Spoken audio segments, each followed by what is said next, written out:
हाय प्यारे बच्चों, कैसे आप सब लोग अपनी बहुत अच्छी ज़िंदगी जी रहे होंगे और महफूज होंगे, अपनी सेहत का ख्याल रख रहे होंगे और खूब सारी फिज़िक्स पढ़ रहे होंगे। ये मैं अपनी तरफ से दुआ करता हूँ, ये मेरा विश्वास है दोस्तों।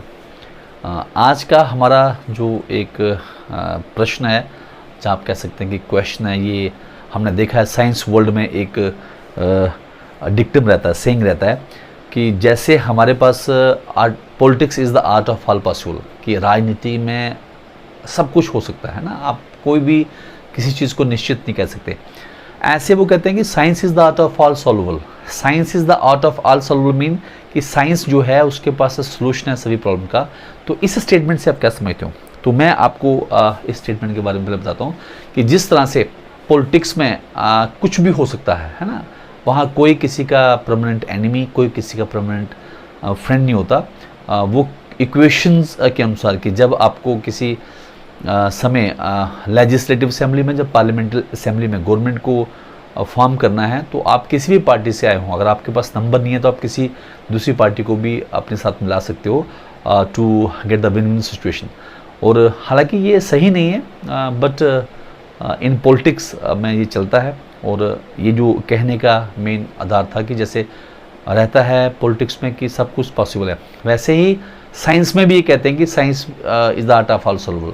Science is the art solvable का मतलब ये होता है कि साइंस के पास सोल्यूशन है सभी प्रॉब्लम का। जैसे हम सब लोग जानते हैं कि ये पूरा यूनिवर्स डिकोड किया गया है और हमने उस डिकोड को कोड किया गया, हमने उस कोड को डिकोड करना होता है।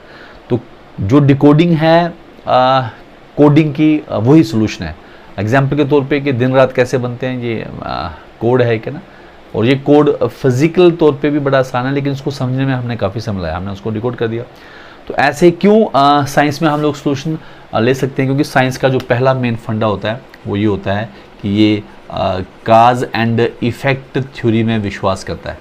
काज एंड इफेक्ट थ्योरी का मतलब होता है कि कोई भी जो इफेक्ट होता है उसके पीछे कोई ना कोई काज होता है, ठीक है। और वो काज जो है हमें किसके कारण होता है, वो काज क्या है? वो काज हमारे पास कुछ लाज रहते हैं, है ना, कुछ हमारे पास थेरीज रहती हैं और कुछ हमारे पास एक्सपेरिमेंट्स रहते हैं और कुछ हमारे पास जिसे कहते हैं कि एक्सपीरियंस जो है वो रहता है। और ये कलेक्शन जो है, जब हम किसी प्रॉब्लम को सॉल्व करने की कोशिश करते हैं तो हमारे पास जो प्री एग्जिस्टिंग लॉज थ्योरीज हैं और उन द्वारा बनाए गए जो नेचुरल रिजेम्बलेंस है, अगर हम उनको रिपीट करें, उनको वेरीफाई करें, अगर वो हमारी इक्वेशन को जस्टिफाई करते हैं तो हम उसका सलूशन दे देते हैं।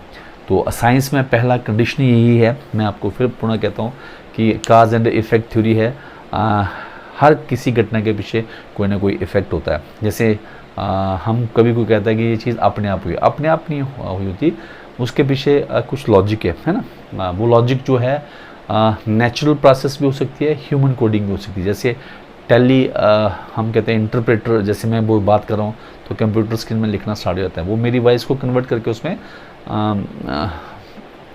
इलेक्ट्रिकल सिग्नल द्वारा उसको कन्वर्ट कर देता है डिजिटल फॉर्म में। ये एक कोडिंग है ना। तो इस कोडिंग को हमने किया होता है और हम इसको अगर डिकोड कर पाएँ तो फिर हम इसको और बेहतर बना सकते हैं। तो साइंस में जब कोई प्रॉब्लम हमारे पास आती है तो हमने जितने भी हमारे एग्जिस्टिंग लॉज और ह्यूमन एक्सपीरियंस होते हैं उसको अप्लाई करते हैं। जो हमारे पास साइंटिफिक एटीट्यूड, जब हम अप्लाई करके साइंटिफिक मेथड्स का इस्तेमाल करते हैं और आखिर में एंड पॉइंट में जो डिज़ायर रिजल्ट रहता है वो हमें उसका सोल्यूशन बता देता है, ठीक है। तो ये कहने का ये मतलब है कि साइंस जो है वो बेस्ड है on certain laws, certain mathematical calculations, certain theories and certain experiences. और उन्हीं एक्सपीरियंसेस को जब हम ऑब्जेक्टिवली साइंटिफिक मेथड में इस्तेमाल करते हैं तो हम लोग उसका प्रॉब्लम का सलूशन दे पाते हैं, ठीक है। और हमें ये एटीट्यूड और ये साइंटिफिक मेथड और ये सोच अपने दिमाग में ज़िंदा रखनी है अगर हम साइंस पढ़ना चाहते हैं। तो जब कभी भी हम साइंस पढ़ें हमें याद रखना है कि science is the art of all solvable.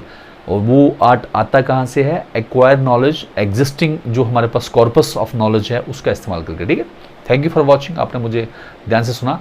ऐसे हम लोग लाखों सारी पंक्तियाँ, लाखों सारे क्वेश्चंस, न्यूमेरिकल एबिलिटी को सॉल्व करते हुए आपके साथ आगे बढ़ेंगे। 11th-12th का फिजिक्स पढ़ेंगे, 9th-10th का भी शुरू करेंगे और हायर फिजिक्स को भी टच करेंगे। आप ऐसे बने रहिए और मेरे वीडियो को लाइक कीजिए, शेयर कीजिए और मेरे चैनल को सब्सक्राइब करें। आप प्रेस करें बेल आइकन को, जब मैं न्यू वीडियो को अपलोड करूँगा आपको नोटिफिकेशन मिले। अपना बहुत सारा ख्याल रखें। जो इंस्ट्रक्शंस हैं कोविड से बचने के लिए उनको फॉलो करें और लोगों की हेल्प करें। दूसरों की हेल्प करने से पहले अपने आप को प्रोटेक्ट करें, फिर उसकी हेल्प करें। ठीक है, thank you, love you guys, take very good care of yourself. जय हिंद।